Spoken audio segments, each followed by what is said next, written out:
Anadolu hala büyük değişimlerin içindeydi. Moğol istilalarının açtığı yaralar, yıllar geçmesine rağmen kapanmamıştı. Selçuklu Devleti eski gücünü kaybetmiş. Birçok bölgede otorite zayıflamıştı. İnsanlar sadece güvenlik aramıyordu. Aynı zamanda kendilerine umut verecek, yol gösterecek gönül erenleri arıyordu. İşte tam bu dönemde Hacı Bektaş Veli'nin Anadolu'da yaktığı irfan ocağı yeni dervişler yetiştirmeye başlamıştı. Bu dervişlerden biri, yüzyıllar boyunca hem Anadolu'da hem de Balkanlarda adı saygıyla anılacak büyük bir yol eri olacaktı. Onun adı Abdal Musa'ydı. Bugün Abdal Musa, Alevi Bektaşi geleneğinin en önemli şahsiyetlerinden biri olarak kabul edilir. Ancak hayatının ilk yılları hakkında kesin bilgiler oldukça sınırlıdır. Doğum yeri, doğum tarihi ve çocukluk yılları tarihi belgelerde açık biçimde yer almaz. Bu durum, Orta Çağ Anadolu'sunda yaşamış birçok mutasavvıf için de geçerlidir.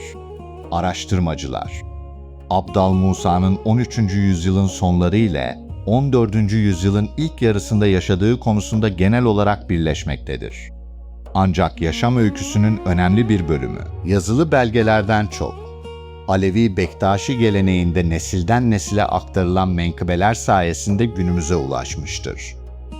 Türk tarihçisi Ahmet Yaşar Ocak, Anadolu'daki derviş hareketlerini incelerken, bu tür menkıbelerin doğrudan tarihi belge olarak okunmaması gerektiğini, ancak dönemin inanç dünyasını ve toplumun gönlünde oluşan algıyı anlamak açısından büyük değer taşıdığını belirtir. Bu nedenle Abdal Musa'nın hayatını anlatırken tarihi belgelerle gelenekte anlatılanları birbirinden ayırmak gerekir. Alevi Bektaşi geleneğinde Abdal Musa, Hacı Bektaş Veli'nin yolunu sürdüren en önemli yol erlerinden biri olarak kabul edilir. Vilayetname geleneğinde onun, Hacı Bektaş Veli'nin manevi mirasını taşıyan isimlerden biri olduğu anlatılır. Ancak tarihçiler, bu ilişkinin ayrıntıları konusunda farklı değerlendirmeler yapmaktadır. Fransız Türkolog Irene Melikov, Bektaşi geleneği üzerine yaptığı kapsamlı araştırmalarda, Abdal Musa'nın tarihi kişiliğinin zamanla halk anlatılarıyla zenginleştiğini ve bu durumun Anadolu tasavvuf geleneğinde sık görülen bir özellik olduğunu ifade eder. Bu yüzden Abdal Musa'yı anlamak sadece tarihi belgeleri okumakla mümkün değildir. Aynı zamanda yüzyıllardır yaşayan sözlü geleneği de anlamayı gerektirir.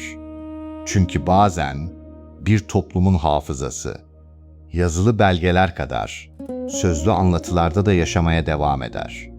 İşte Abdal Musa'nın hikayesi de tam bu noktada başlar. Fakat onu diğer dervişlerden ayıran asıl özellik, yalnızca büyük bir gönül insanı olması değildi. Asıl mesele, Hacı Bektaş Veli'nin yaktığı irfan ateşini yeni nesillere taşıyacak isimlerden biri haline gelmesiydi. Ve bu büyük yolculuk, onun adının Anadolu'nun önemli irfan merkezlerinden biri olan Elmalı ile birlikte anılmasıyla yeni bir döneme girecekti. Elmalı, yüzyıllar boyunca yalnızca bir Anadolu kasabası olarak kalmayacaktı. Burası, Alevi Bektaşi geleneğinin en önemli irfan merkezlerinden biri haline gelecekti. Bugün Antalya'nın Elmalı ilçesinde bulunan Abdal Musa dergahı, yüzyıllardır ziyaret edilen en önemli ziyaretgahlardan biri olarak kabul edilir. Ancak Abdal Musa'nın Elmalı'ya tam olarak ne zaman geldiği, tarihi belgelerde kesin olarak belirtilmez. Araştırmacılar, onun 14. yüzyılın ilk yarısında burada faaliyet gösterdiği konusunda büyük ölçüde görüş birliği içindedir. İşte bu dönemde Anadolu yalnızca siyasi değişim yaşamıyordu. Yeni beylikler kuruluyor. Eski düzen yavaş yavaş değişiyordu. İnsanlarsa savaşlardan yorulmuştu. Onların ihtiyacı yeni bir iktidardan çok yeni bir umuttu.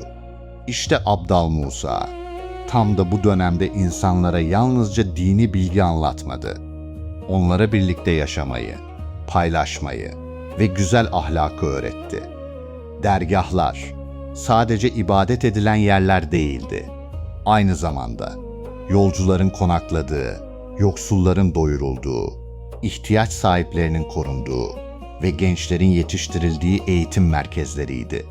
Abdal Musa'nın adı da işte bu anlayış sayesinde kısa sürede geniş bir çevrede duyulmaya başladı. Alevi Bektaşi geleneğinde anlatılan menkıbelerde onun birçok gönle dokunduğu, insanları barıştırdığı, yoksulları koruduğu ve adalet duygusunu güçlendirdiği anlatılır. Bu anlatılar toplumun ona duyduğu sevginin bir yansımasıdır. Tarihçilerse bu menkıbelerin tarihi ayrıntılarından çok Abdal Musa'nın halk üzerindeki etkisini göstermesi bakımından önemli olduğuna dikkat çeker.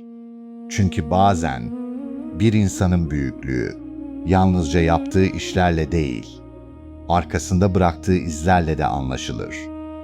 İşte Abdal Musa da geride yalnızca bir dergah bırakmadı, bir anlayış bıraktı. İnsanı merkeze alan, kimseyi dışlamayan, paylaşmayı esas alan bir anlayış. Bu yüzden onun çevresinde yetişen dervişler, Anadolu'nun farklı bölgelerine gitmeye başladı. Gittikleri her yerde yeni dergahlar kuruyor, yeni canlarla buluşuyor ve Hacı Bektaş Veli'nin öğretilerini yaşatıyorlardı. Zamanla bu yol yalnızca Anadolu'da kalmayacaktı. Osmanlı Devleti'nin Balkanlara doğru genişlediği yıllarda Bektaşi dervişleri de yeni coğrafyalara ulaşmaya başladı. Rumeli yeni bir dönemin kapısını açıyordu ve Abdal Musa'nın adı bu büyük yayılışın en önemli sembollerinden biri haline gelecekti. Fakat burada tarihi bir ayrıntıyı da belirtmek gerekir. Abdal Musa'nın bizzat Rumeli'ye gidip gitmediği akademik dünyada kesin olarak kanıtlanmış değildir. Bazı geleneksel anlatılar onun Rumeli'ye ulaştığını aktarırken, bazı tarihçiler ise onun yetiştirdiği dervişlerin bu yolu devam ettirdiğini değerlendirir. Kesin olan şudur ki, Abdal Musa'nın etkisi Anadolu'nun sınırlarını aşmış. Bektaşi geleneğinin Balkanlarda kök salmasında önemli bir yere sahip olmuştur.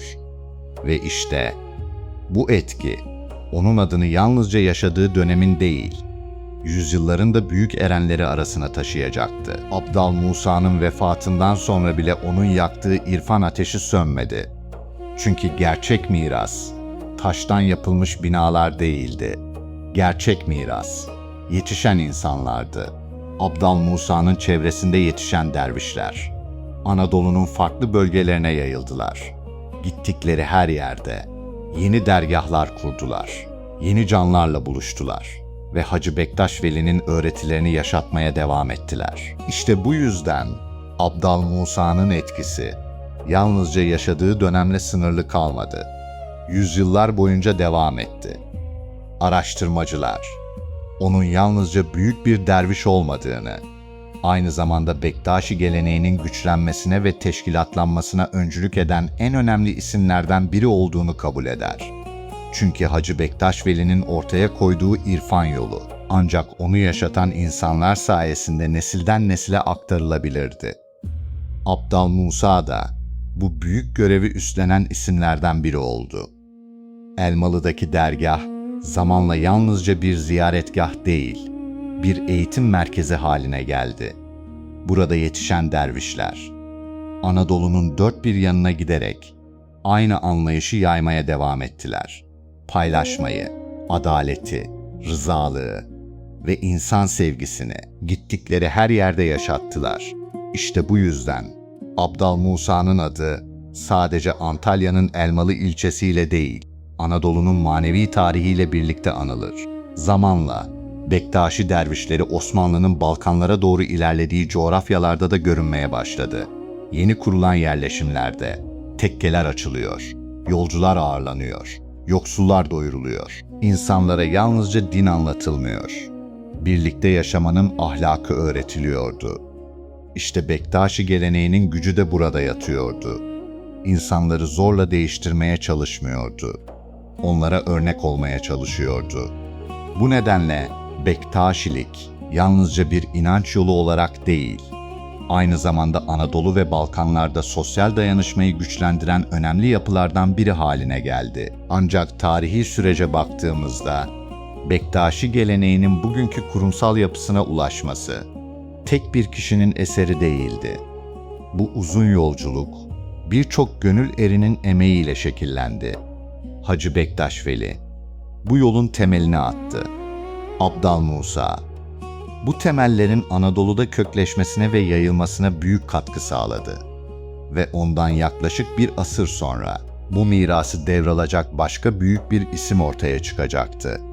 Bektaşi erkanını düzenleyecek, tekke teşkilatını güçlendirecek ve bu nedenle tarih boyunca ikinci pir olarak anılacaktı. Onun adı Balım Sultan'dı. Fakat Balım Sultan'ın hikayesine geçmeden önce Abdal Musa'nın ardında bıraktığı en büyük mirası anlamak gerekir. Çünkü o, saraylarda yaşamayı değil, insanların gönlünde yaşamayı seçmişti. Ve belki de bu yüzden, aradan 7 asırdan fazla zaman geçmesine rağmen, adı bugün hala saygıyla anılmaya devam etmektedir. Bazı insanlar yaşadıkları çağa yön verir. Bazıları ise kendilerinden sonra gelecek yüzyılları etkiler. Abdal Musa, işte o büyük gönül erlerinden biriydi. Onun hayatına dair elimizde çok fazla tarihi belge bulunmasa da, geride bıraktığı etki, yüzyıllar boyunca yaşamaya devam etti. Bugün Antalya'nın Elmalı ilçesinde bulunan Abdal Musa dergahı, yalnızca tarihi bir yapı değildir. Alevi Bektaşi geleneğinin en önemli ziyaret ve irfan merkezlerinden biridir. Her yıl binlerce insan, onun adını yaşatmak, yolunu anmak ve bıraktığı mirası hatırlamak için burada bir araya gelir. Abdal Musa'nın en büyük başarısı, yeni bir inanç kurmak değildi. Hacı Bektaş Veli'nin ortaya koyduğu insan merkezli öğretinin, Anadolu'da kökleşmesine büyük katkı sağlamaktı. Paylaşmayı, rızalığı, kardeşliği ve güzel ahlakı, yalnızca sözle değil, hayatıyla anlatmıştı. Bu yüzden tarihçiler, onu Bektaşi geleneğinin gelişiminde ve teşkilatlanmasında önemli rol oynayan en etkili isimlerden biri olarak değerlendirir. Ancak Bektaşiliğin bugün bildiğimiz kurumsal yapıya ulaşması, uzun yıllar süren bir sürecin sonucuydu. Abdal Musa'nın attığı temeller, kendisinden sonra gelen gönül erleri tarafından yaşatıldı ve yaklaşık bir asır sonra, bu mirası daha düzenli bir yapıya kavuşturacak başka büyük bir isim ortaya çıktı. O isim Balım Sultan'dı. Bektaşi erkanını düzenleyecek, tekkelerin işleyişini güçlendirecek ve bu nedenle tarih boyunca ikinci pir olarak anılacaktı. Fakat bu başka bir belgeselin hikayesidir. Çünkü Abdal Musa'nın bize bıraktığı en büyük miras, bir bina, bir makam ya da bir unvan değildi. İnsanı merkeze alan, adaletle yoğrulmuş, merhametle büyüyen ve gönüllerde yaşamaya devam eden bir yoldu.